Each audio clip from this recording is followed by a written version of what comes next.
Hello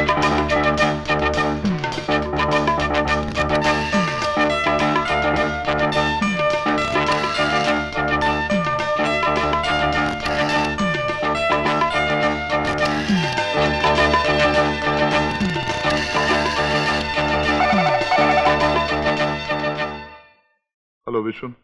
അതെ, ഞാൻ മദ്രാസിലെ തേവർ പറഞ്ഞ ആളാണ്. എവിടുന്നാ വിളിക്കുന്നത്? ഇവിടുന്ന് തന്നെയാണ് വിളിക്കുന്നത്. എവിടെ കാണാം? നിങ്ങൾ നേരെ മ്യൂസിയത്തിലേക്ക് വരണം. ആളെ എങ്ങനെ അറിയും? ഒരു വെളുത്ത കർച്ചീഫ് ഷർട്ടിന്റെ പോക്കറ്റിൽ ഉയർത്തി വെക്കണം. ഞാൻ കണ്ടുപിടിച്ചോളാം.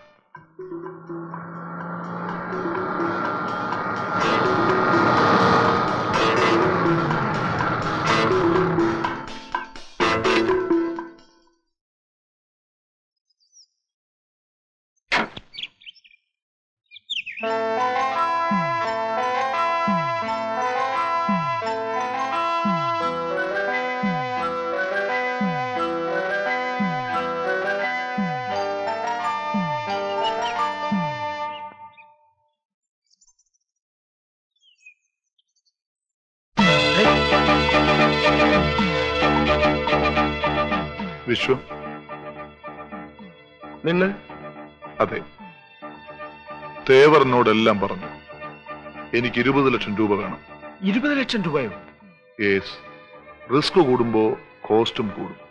ഇത്രയും വലിയൊരു തുക ഞാൻ ഒറ്റയ്ക്കല്ല തീരുമാനിക്കേണ്ടത്. ഒരു കാര്യം, ഇതിൽ ബാർഗൈനിങ് ഇല്ല.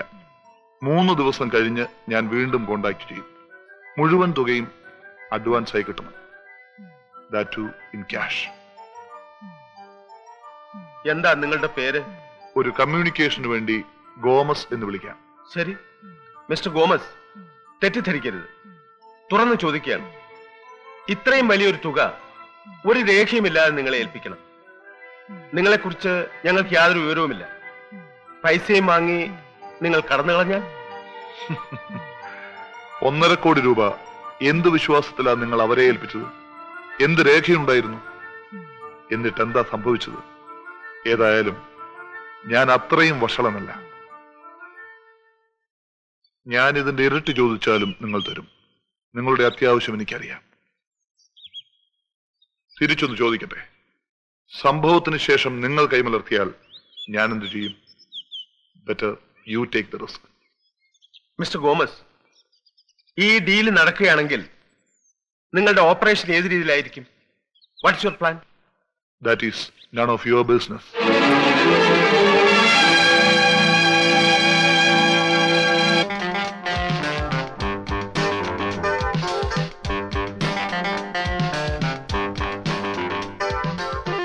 Sit here.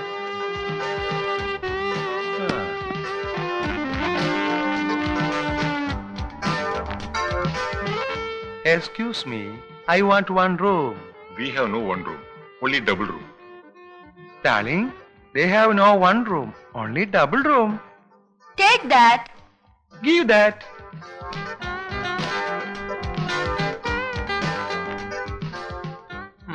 ₹300 advance. Darling, they want 300 rupees advance. Give it. I will give you.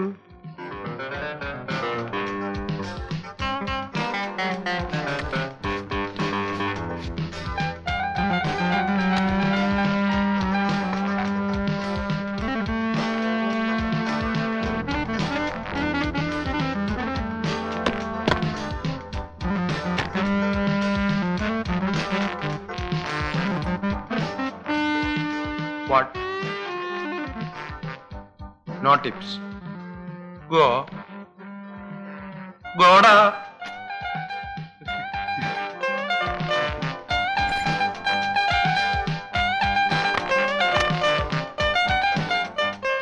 ഓ, എന്തൊരു ചൂട്, വല്ലാത്ത ഉഷ്ണം. മോളാ ഫാൻ എന്നിട്ടേ. മോളെ, അപ്പച്ചനെ പുറത്തൊക്കെ ഒന്ന് നോക്കിയിട്ട് വരട്ടെ. ദേ, സൂക്ഷിച്ചു വേണം, അബദ്ധമൊന്നും കാണിക്കരുതേ.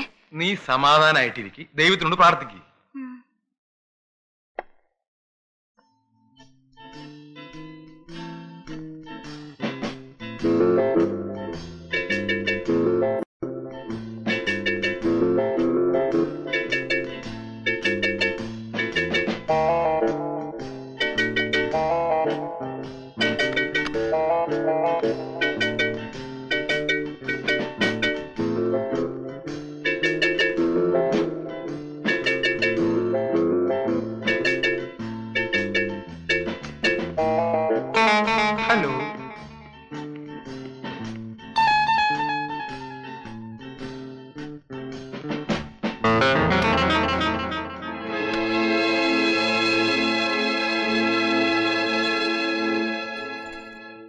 നിങ്ങളോടെല്ലാം ചോദിച്ചിട്ട് തന്നെയാണ് ഞാൻ ഇത് ഏർപ്പാട് ചെയ്തത്. എന്നിട്ട് ഇപ്പോഴെന്താ ആരും ഒന്നും മിണ്ടാത്തത്? ഞാനില്ല, ഞാനിതിന് കൂട്ടു നിൽക്കില്ല. ഇപ്പോഴില്ലെന്നോ? പിന്നെ എന്ത് ചെയ്യണം? 1.5 കോടി രൂപ എണ്ണി വാങ്ങിച്ചപ്പോ ഈ അറപ്പൊന്നും ഉണ്ടായിരുന്നില്ലല്ലോ. നിങ്ങൾക്ക് എന്നോട് മാത്രം ഉത്തരം പറഞ്ഞാൽ മതി. ഞാൻ എത്ര പേരോട് സമാധാനം പറയണമെന്ന് അറിയാമോ? ഇവിടെ ആരും ആർക്കും വാക്കൊന്നും കൊടുത്തിട്ടില്ല. ഇന്നതൊക്കെ ചെയ്തോളാവുന്നു. ബിസിനസ് ആയാലാവും നട്ടോണ്ടാവും. താൻ ഒന്ന് മനസ്സിലാക്കിക്കോ. എനിക്കിനി ഇടവും വലവും ഒന്നും നോക്കാനില്ല. എല്ലാം നശിച്ച് മുങ്ങി നിൽക്കുന്ന സമയമാണ്. ഇപ്പൊ തീരുമാനിക്കണം നിങ്ങൾ എല്ലാവരും എന്നോടൊപ്പം ഉണ്ടാവുമെന്ന്. ഇല്ലെങ്കിൽ കൊടുത്താൽ തിരിച്ചു വാങ്ങിക്കാൻ എനിക്കറിയാം. നമ്മൾ തമ്മിൽ എന്തിനാണ് ഒരു കച്ചറ? എല്ലാത്തിനും സമാധാനം ഉണ്ടാക്കി ബഹളം വെച്ച കാര്യം നടക്കുവോ? Okay okay.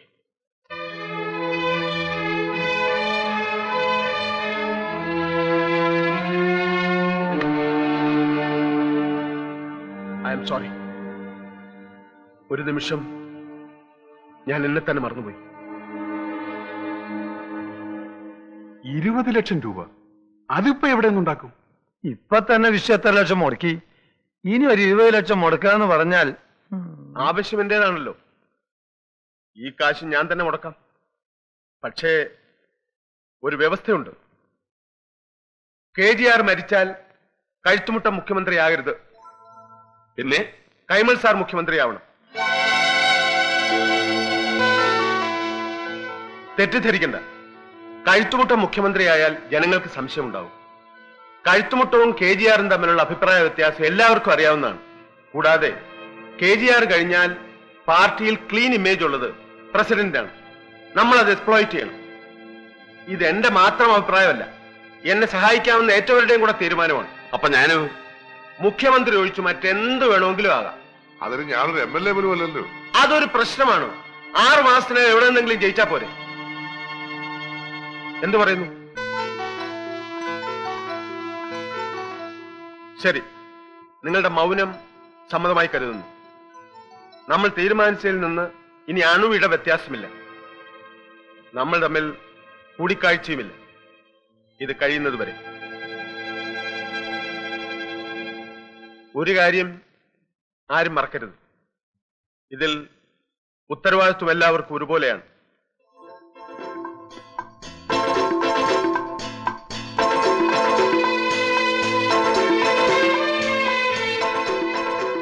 വാടോ.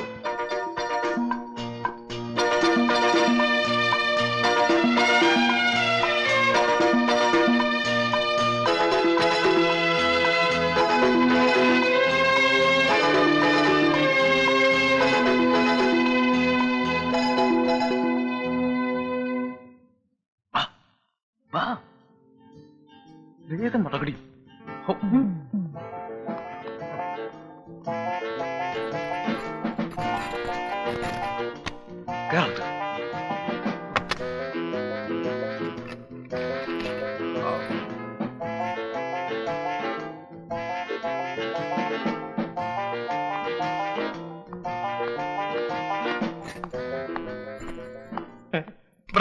Brother, excuse me. Very hot. Some water. Room clean ചെയ്യണം സാഹിബേ. Very hot. Some water. Please. Go.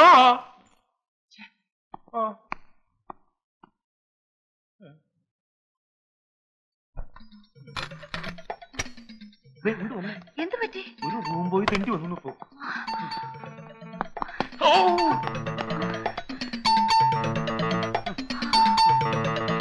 എന്തായി?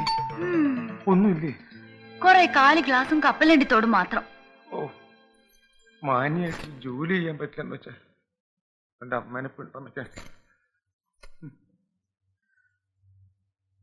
നമുക്ക് അടുത്ത മുറിയിലൊന്ന് നോക്കിയാലോ? ഇപ്പൊ വേണ്ട, കുറച്ച് കഴിയട്ടെ.